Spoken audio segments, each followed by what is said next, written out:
I was ready to break down and cry. If I gotta take a how am I gonna have any privacy? Boy, was I wrong.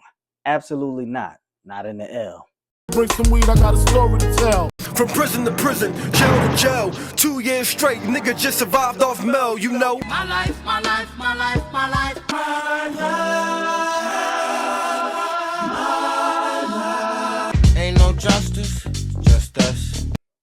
So then I get to thinking, I'm like, well, if I gotta take a shit, how am I gonna have any privacy? People could just look in at my cell at any time. And I was like, nah, this can't be. And then I peep it. I get the answer right away. There's somebody that has their cell covered. So what you do is you take your state blanket, you put it up over the bars, and you take a pair of shoes and you stick one shoe in this end and one shoe in this end through the bars, and it'll hold the blanket up and you can get temporary privacy. But you can't do that too long because the COs will come and tell you to take it down.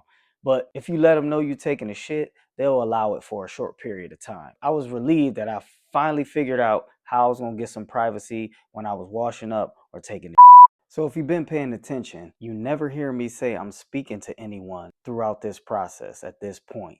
So everything I've learned, all of the critical information that I learned at this point was strictly off observation. You have to pay attention to your surroundings. It's imperative. You see and you don't see. Once you enter these walls, you see, but you don't see. I'm figuring I'm here. I might as well make it comfortable as I can. So I put my sheets on my bed and I fold up my steak greens and put them on the windowsill, put my soap on the sink that I got from Essentials.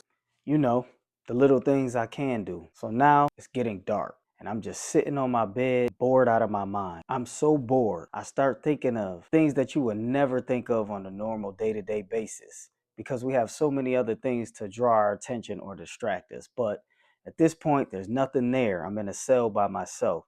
So I started thinking about little things like, what's the first memory that I can remember as a child? I also started thinking about all of my friends that died throughout my life, especially in grade school and high school. And then I start trying to add them up and count how many people that I know transitioned early from our perspective. I was thinking about all of the grade schools I went to and the high schools I went to and everyone that I met on those journeys.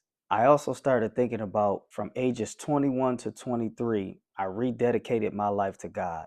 I went to church, I got saved, I was super saved. I'm talking no smoking, no drinking, reading the Bible, going to church every day, revival, Sunday school, I'm in the choir, the praise team, the whole nine. You feel me? And then it got me questioning, why is God allowing this to happen to me? Just thinking, and then I started humming a song, which turned into a concert. I started singing every gospel song that I could remember. I don't know all the words to any song, so I'm just singing as much as I can, little snippets here, maybe a hook and a verse. But that's what I had to do to pass the time. I ended up having a gospel concert in my cell by myself. Well, God was there too.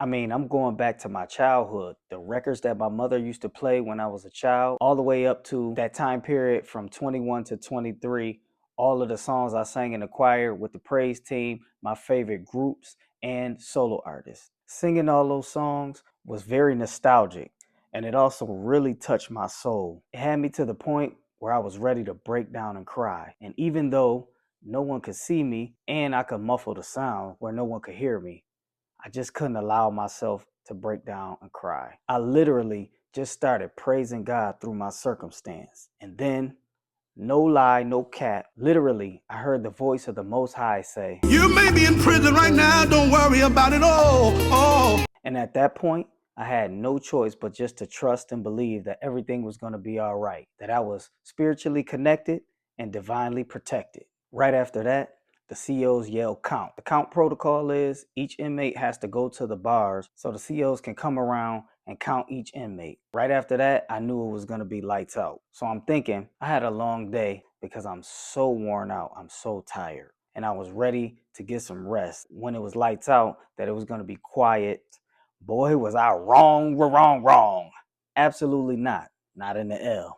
Ain't no justice, just us.